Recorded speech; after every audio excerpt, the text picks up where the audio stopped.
What's going on, guys? Welcome to another episode of the Popcorn People Podcast. I am your host, Ricky Valero. On today's episode, we are going to share our final Oscar predictions for 2024. It has been a season that feels never ending, a season of which when new movies come out 3 months into the year, you start talking about Oscars and everybody gets mad at you about it. But we are going to have some fun talking our favorite movies of the year, some of our favorite movies of the year, I guess, sharing some predictions of who we think is going to win, some of the bigger categories. The Oscars are next week. Dom and I will probably do something maybe after the show next week where we talk about who won and the uneventful ceremony that's going to probably be. But as always, joined by my partner here who saw the greatest movie he's ever seen in his life yesterday, Mr. Dom Fisher. How are you, buddy? What's popping kernels? Yeah, that movie yesterday. Hey, people! Yesterday I saw Arthur the King, and that's all I can say right now. But you can tell by my tone that I saw Arthur the King yesterday. Yeah, man, it's been a weekend. It's one of the first ones in a while that I haven't had to work on Saturday, so it felt decent, even though going to see the movie is a little bit of work too, but it's usually that's the fun work. But other than that, it's been straight, getting ready to go on a little trip this week with the fam. Should be good.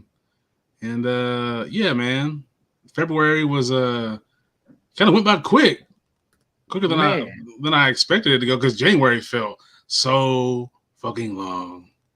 So long. It did feel long, but I also feel like, how the hell are we already in March? Like, I know. Like, it's crazy. I don't even understand. And hopefully everybody out there, hopefully all y'all got to see Dune Part 2 this weekend. Because when I did leave my screening, it was an early screening, and there was a 10:30 showing of Dune Part 2, and I think it might have been 10 o'clock, but my long-winded ass after the film talking to people, and as I'm going to the lobby, there's like a flood of people coming from the IMAX, and I was like, okay, so they are going to see this. It's been, a lot of them are sold out, and I hear a lot of good things, so it seems like people are agreeing with how we felt, and Kit felt as well.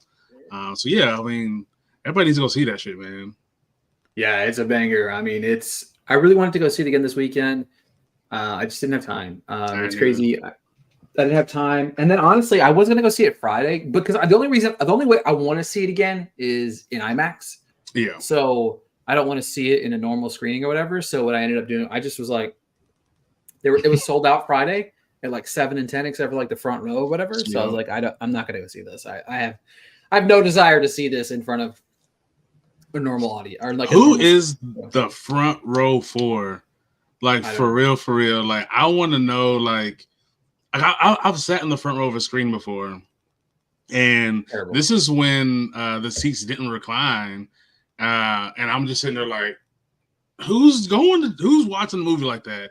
If you're watching a movie like that and you don't have bad vision, like, what's wrong with you? I gotta know, like, your reasoning. Like, They just get rid of it, like move all those other seats back. I don't know, man. It feels like a fucked up punishment for a movie you paid for.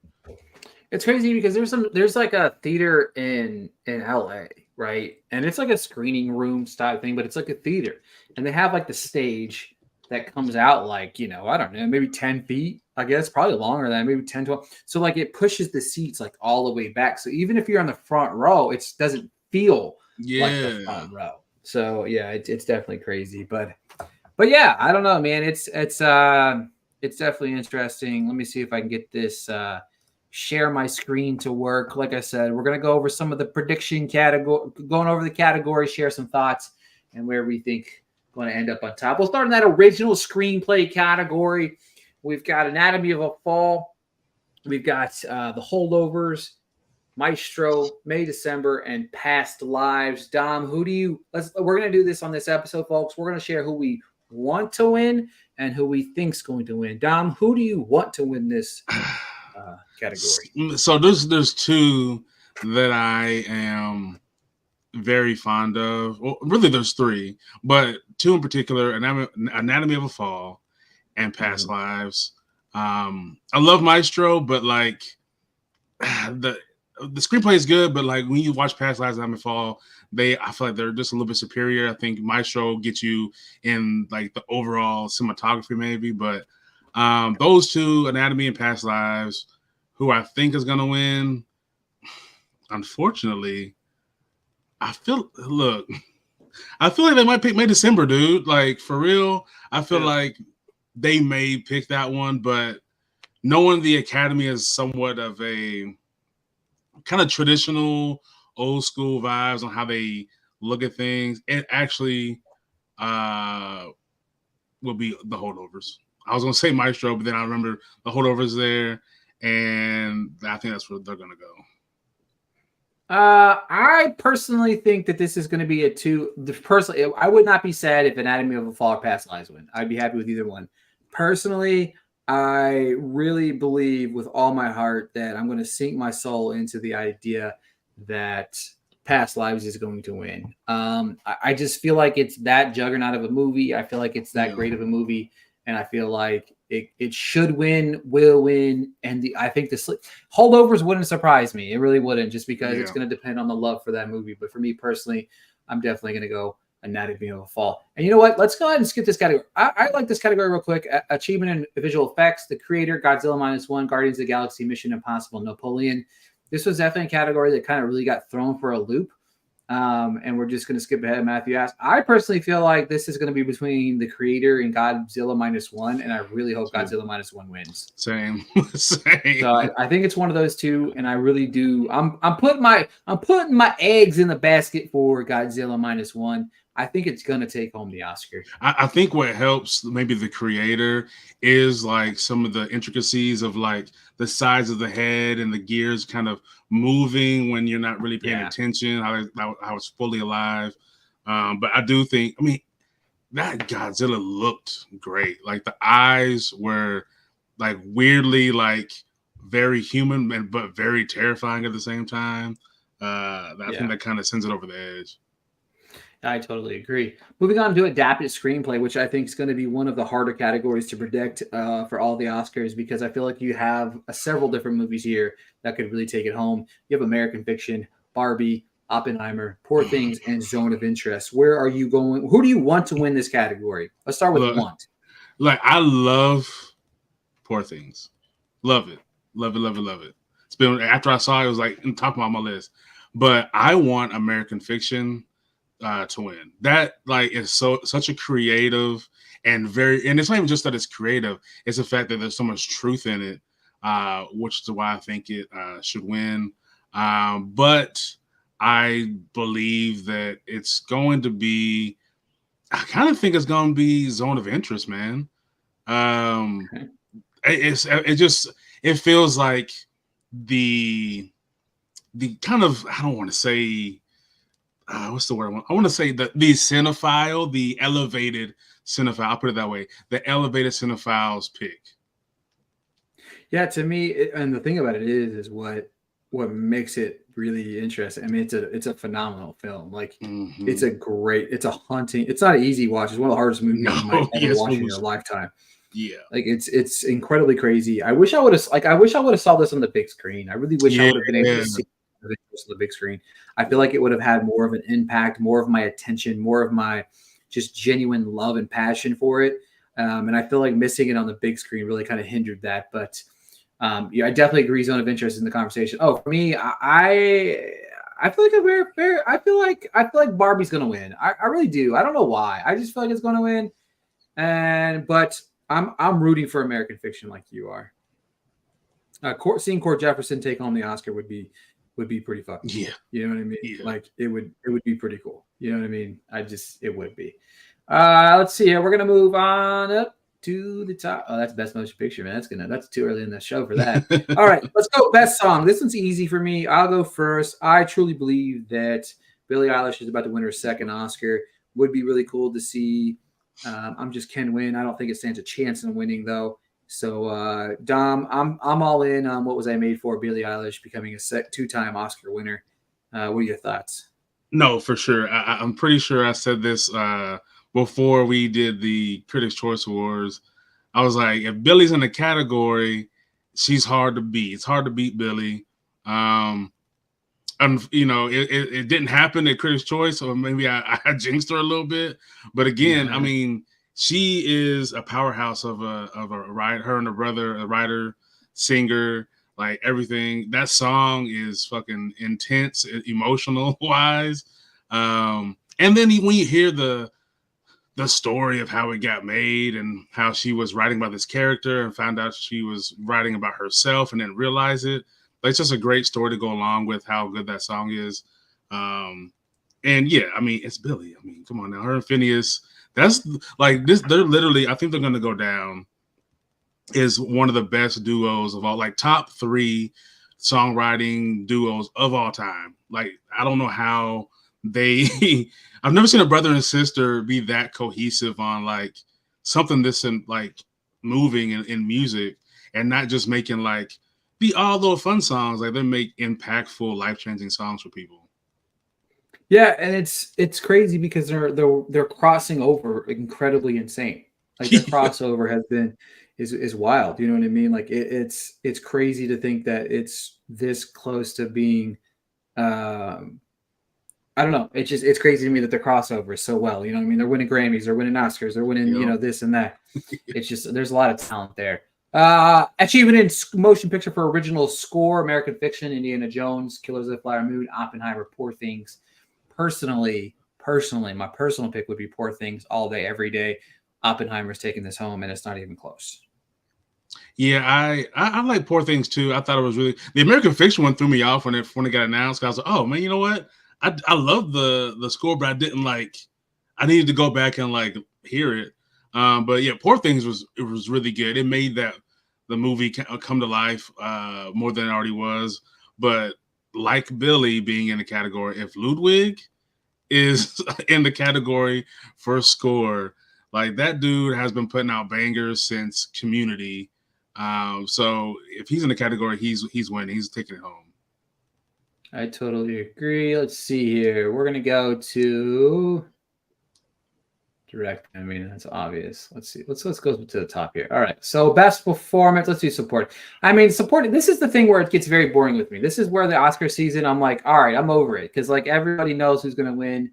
Supporting, who knows in both categories here. Obviously, on the supporting actor side of things, Emily Blunt, Danielle Brooks, America Ferrera, Jodie Foster, Divine Joy Randolph. Divine Joy Randolph's going to have an incredible speech. Can't wait for her to give that delivery of that amazing speech. Very much looking forward to it. It's going to be an incredible, beautiful moment. Personally, if you've listened to this show, you listen to me talk Oscars this entire season, Danielle Brooks should win this hands down. But I'm not mad watching Divine win this. Dom, your thoughts? Yeah, I definitely think Divine's running away with it. But I think, like, honestly, I think this could be one of the categories where they decide to hit you with a left, and Danielle Brooks can walk away with this.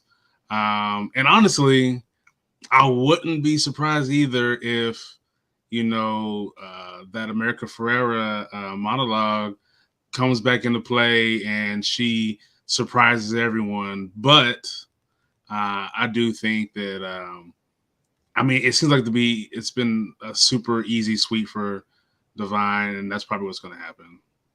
Yeah, I totally agree. And then, of course, on the flip side of things, for the men's side of things, you have Sterling K. Brown, Robert De Niro, Downey Jr., Gosling, and Mark Ruffalo. Downey Jr. is winning this. Makes me really sad because he's been blowing everybody out of the water with this. It's not a bad performance. It's going to be cool to say Robert Downey Jr., Academy Award winner. But for me personally, like, I just wish that we could say Academy Award winner Ryan Gosling for Barbie. But that's who I want to win. I would love to see Sterling K. Brown randomly win, but Robert Downey Jr. is taking this one home. What do you think, Don? Yeah, it's hard to say Robert won't win. Again, I mean, I've gone back and looked at Oppenheimer, and I didn't go through the whole thing again. I kind of went to some spots, rewatched some scenes. Robert's good, but it's such a, like, for me, like, it's such a ensemble type of film even though Killian's leading the way, it's a very ensemble film, and I don't know if Robert completely. I mean, essentially, when you're in supporting and you're getting nominated, I mean, you kind of stole the show in some ways, and I don't know if he did completely, but Ryan did. Sterling had his moments too that are really big in that film. They kind of give it that extra. It's like putting lettuce on a sandwich just for the crunch. Sterling added that extra layer. So I don't know, man. Even Ruffalo did really good in Poor Things. So I don't know. I feel like the Downey train is kind of everybody just kind of going with already that he's been voted on, and I don't know, man. I would like to see Sterling K. Brown win. I really would. Ryan, I think, is a huge part of Barbie. It's definitely a 1-2 punch. The whole thing is Barbie Ken. So like he is that supporting cast that should be celebrated. But yeah, I think it's gonna be Robert again. It doesn't. I feel like they would feel weird, or to them the optics would look weird to them if they didn't have Robert win when he won everything else. Yeah, it's just, man, I don't love it. I mean, it is what it is. I can't. I mean, it is what it is. Yeah. Best performance by an actress in a leading role. This is the category that might be the biggest, like 1-2 punch of the night. Yeah. Annette Bening, Lily Gladstone, Sandra Hüller, Carey Mulligan, and Emma Stone. This is a Lily Gladstone, Emma Stone. This is one of the only categories of the 4. Actually, if you look at director, all the acting categories, this is the only category that really feels like something we don't know who's going to win 100%. Yeah. It's Lily or Emma. Stone versus Stone. 1,000% rooting for Emma Stone, even though Lily Gladstone's win would be monumental and great. I won't be mad if Lily wins because it's good for history, but Emma Stone's performance in Poor Things is just. Yeah, I mean, I talked about this this week with somebody, and there's that whole adage of Hollywood is reactionary instead of being like proactive. So you're giving people groups of people their flowers too late. So it ends up being like, we love this win, but like, was this person the actual best in that category? And I feel like that's kind of what's happening. And again, why is Annette Bening in this category? I want answers because she don't belong there. Oh man! I mean, look at this point. They're hating on Margot. I'm sorry. This seemed like a punishment. Like someone was hating. Maybe they didn't get the hug they wanted from her. I don't know, but to have Annette there and Margot not be there when she's the face of the highest grossing movie of the year, that is stupid. And it's a great performance. Yes. Like dumb. But yeah, I'm rooting for Emma Stone. Every time I vote for this category, I vote Emma Stone. But shout out to Sandra Hüller because she's in 2 of the biggest movies of the year last year, 2 of the greatest movies that came out last year, and gave great performances. But Emma literally had to unlearn how to walk for this role. Like, come on now. She deserves to win. Yeah, totally agree.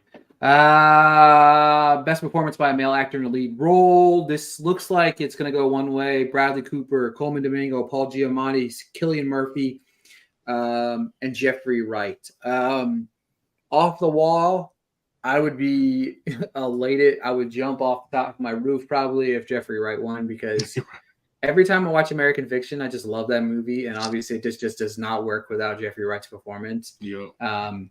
It's crazy to me because like this is Cillian Murphy versus Paul Giamatti. And I really like Cillian in Oppenheimer. I really do. I think he's fantastic in it. But man, I just feel like every other performance outside, like I feel like he ranks 4th. If I would maybe tied for 3rd with Coleman. I don't know, man. I just This one just, I don't know. It feels like it was last year, man. Like Brendan Yeah, Fraser winning, except for Cillian Murphy, would be awesome to see him win. I will say that. I'm not taking anything yeah, away from Cillian. Giamatti winning would be the same, like would be on par with me personally as Brendan Fraser winning because I just don't feel like it's yeah, worthy of a win. But obviously, Killian's probably going to win yeah. with Giamatti might be a surprise. Man, and it's crazy if when you really look at the movies that they're in, when you look at Bradley Cooper and Maestro, when you look at Coma Domingo and Rustin, and when you look at Jeffrey Wright in American Fiction, they are predominantly the main focus of every scene and leading every scene in those films. Where Paul Giamatti, I think the best performance in Holdovers was Dominic. Was it Sesson? I think he Yeah, did phenomenal. And like I said, with Oppenheimer, it's a big. I mean, it's a big like ensemble performance. So like, there's a credit you can give to a lot of different people in that movie, whether it's Matt Damon, whether it's Florence Pugh, whether there's a lot of people they can give Emily Blunt credit to, but when you look at Cooper, Domingo, right, like they're the centerpiece of their films, and that's who I think should be the ones fighting for this award. And again, I love Killian in that movie. I really do. Oppenheimer's fantastic. I gave it a glowing review, but it also came out before the other three. And I mean, I don't know, man. I feel like there has to be like more parameters, maybe for the category. I don't know, man. It feels like maybe the weight of the film is outweighing the weight of every other film, and that's why that performance is being so touted, even though it is great, but he has a lot around him to work off of. So I don't know. I'm on the fence about it. yeah. Like I agree, and it's kind of weird. I really like. I appreciate the performance. I think the performance is very good. I just feel like I don't know. I just feel like in a year, I just feel like I still think that Bradley Cooper is getting slighted massively here. Like I just feel Yeah, like he's being underappreciated. I feel like he's become the punching bag of all punching bags, obviously too, for some reason, which has kind of become frustrating as well. But I'm definitely not. I mean, again, happy for Killian. It's going to be fantastic to yeah, have him an Oscar. yeah, for You know what I sure. mean? But all right, let's moving on down to. I feel like we got two categories that we can really talk about before we talk about some stuff we watched recently.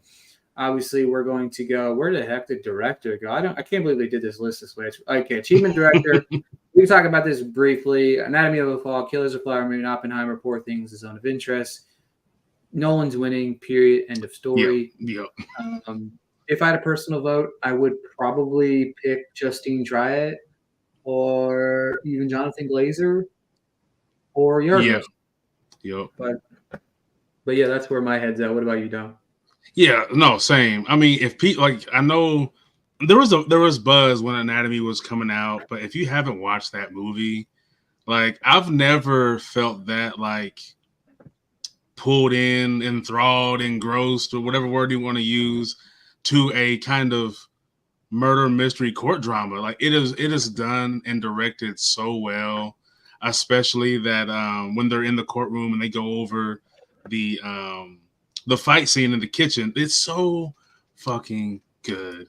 And it's not just the performances, but it's the way that it's shot, the way that it cuts back from the faces of them in court, and the son hearing the stuff for the first time. Like, it's so good. It is so Yeah. good. And honestly, it's probably underappreciated. It may be getting nominated, but I don't think there's enough general audience that have got a chance to see it to appreciate it. Especially all the people who love true crime, murder mystery type shows. Like, this movie is perfect for you. And if you have Yeah. not watched it, please go watch it, and you're gonna be like, "Holy fuck, why didn't I see this sooner?" Totally agree, 100%. And then, of course, last one is Best Picture nominees: American Fiction, Anatomy of a Fall, Barbie, The Holdovers, Killers of the Flower Moon, Maestro, Oppenheimer, Past Lives, Poor Things, and The Zone of Interest. Honestly, Oppenheimer was going to win. Don't love it. Don't think it should win Best Picture. Personally, if I had to vote, this would 1000% be Barbie. I think it is one of the most creative, one of the most unique, one of the most impactful. Like if I look on the broad story of impactful films that deserves the recognition of Best Picture, it's Barbie. Period. Give Oppenheimer everything else. Give Barbie Best Picture. It doesn't stand a chance. I think even maybe like The Holdovers might be number 2 here, but I don't know. Barbie should win, period. But Oppenheimer's probably going to win. So yeah, and I will say on the upside of Oppenheimer winning and Barbie being nominated is because they are blockbuster films essentially, and a lot of times before Top Gun Maverick getting nominated for a lot of stuff, like blockbusters get kind of looked down upon like the elite movie snobbery, like, oh, the movie just made a lot of money, it's just a popcorn movie, or whatever they want to say. And with Oppenheimer, Barbie being nominated, that opens the door, easily opens the door for a movie that we recently saw that will definitely be in talks, which is Dune Part 2. And it's going to be very hard for them to ignore a movie like this. It's sci-fi and fantasy, and I know that's not something they like to always put up there, even though Poor Things has those same kind of characteristics as well, but not as overt as this film. And so I kind of like it, them being nominated and one of them winning. But yeah, it's Oppenheimer's. They're gonna win a lot. They're gonna win a lot, and especially when people already have. I feel like most voters, whether it's critics, whether it's directors, producers, actors, once I think most of us pick our top films first and kind of work our way down. And once someone already has it like in their mind that Oppenheimer is their best film or their best direction, or it kind of trickles down from there, and they just kind of go, whoop. Well, if I thought it was this, then it must be this too. And if I thought it was this, it must be this too. So I feel like Oppenheimer is going to win a lot of awards. And unfortunately, something like Barbie is going to get like, it's going to feel like they got the door prizes, that they deserved a lot more. I mean, the biggest slap in the face, like I said, Margot not being in the lead actress category. So they've already been like shit on. But, we all know it was great. Greta can sit back and be like, you know what, we may not have won, but, we know now that this kind of movie can move and shape the world around us, and hopefully going forward she will get recognized for her accomplishments in the theater. totally agree. Yeah, it's definitely something that I think is going to be more impactful over time and has a a resounding impact. All right, Dom. Before we go, what have you been watching that you could talk about and say how great or bad it was? What do you got on the old weekly watch right now that you're checking out that you're really enjoying? So I just I didn't like now. Let me preface this by saying I didn't get to see like the last 15 minutes of it because got to bullshitting with my wife. But we watched the Donnell Rawlings new stand up, and I don't think I'd ever seen a full stand up of Donnell. I had seen clips, and I always loved him in Chappelle's Show and when I watched him in interviews, but I never saw his stand up. And he's funny. He is hilarious. it's a good time, and he has like the perfect mix of like the goofy dude and like the fucking uncle type mentality. Like it's a really fun time. I have watched Invincible, part 2 of season 2. Can't say anything about it, but look forward to a review coming, written review coming Wednesday. And what else have I watched? Oh, Lovely, Dark and Deep, XYZ Films movie with starring Georgina Campbell. Look, man, like I this is a film that the idea, the creativity of the story, fantastic. The execution, I feel like, fell short because of budget. If this would have been a Universal, Paramount something, I think it would have been a lot better. And that's not the creator's fault. But I mean, when you think about getting lost in the woods, people going missing in national parks, the story is kind of what happens to these people when you can't find them, what potentially happens to them. And I think it's very cool and creative thing that I hadn't thought of. Like I kind of live in the horror space a lot of the time, and this is something, it feels fresh, feels brand new. And people love Georgina from Barbarian, and she's given that same kind of performance, and it's mostly her 90% of the movie. So it's one of those ones where I didn't hate it, but they were building this atmospheric tension, and it just took a little too long to get to the good stuff. And it's only an hour and like 26 minutes, but you don't really get a lot of stuff to like the last 30 minutes, which is it's kind of unfortunate. And other than that, I think, what else was I watch? Oh, no, I think I talked about the Vince Staples show last week. And we started watching Avatar series, like the live action. I think it's cool. I know Kit echoed those. She said those things, and I know I'm trying to figure out what people hate it for. I think it's just the purists. They're gonna find something small to hate on, but we didn't finish it because I wanted to watch it with my stepson, and eventually he got kind of tired, so we got through about 2-3 episodes. I think it's cool. It looks great. The actors look a lot like the characters, sound like the characters. The only one that the voice kind of bugged me was Iroh, because he has more of a scratchy voice in the show, not so scratchy, or the cartoon, not so scratchy in the show. But other than that, I thought it was cool. And yeah, I think that's about it. I mean, I got some stuff I'm leading up to watching that I can't really say nothing about. But yeah, that's what I've been on past couple of days. What about you? So, a show jumped on Apple TV Plus called The Completely Made Up Adventures of Dick Turpin. It's stupid, it's crazy, it's wild, it's over the top. I really like it. It's funny. It's been a breath of fresh air. Really enjoying it. If you're not watching Shogun on FX, you are truly missing out on one of the best television shows. I heard that's fire. I haven't watched it yet. Last decade. I'm 6 episodes deep into the season. Obviously, the first 2 dropped this past Wednesday. I think it drops on Wednesdays.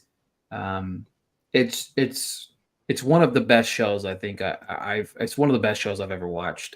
If it keeps the path that it's on, it's going to be one of the greatest first seasons of a show I've ever seen. It's masterful. The production is insane. Like, it's very much a reminding you of like a Game of Thrones type of deal. Truly masterclass of just acting, storytelling. Like, it's crazy to have a series, a show of this scale that's delivering storytelling. Like I said, it kind of reminds you of like Dune a little bit, because you have this grand scale that you shouldn't have such a grounded, grounded storytelling that goes with it. But there's some phenomenal performances in this. Highly recommend checking that. I'm telling you, it's one of the best shows I've seen in a long time. Constellation, I'm watching that still. I mean, I have no choice. I'm recapping that over on Ready Steady. That's where you can find my work. That show just keeps getting worse. I watched this week's coming up episode. It's terrible. I watched the season finale. The last 2 episodes of Death of Other Details come out this week.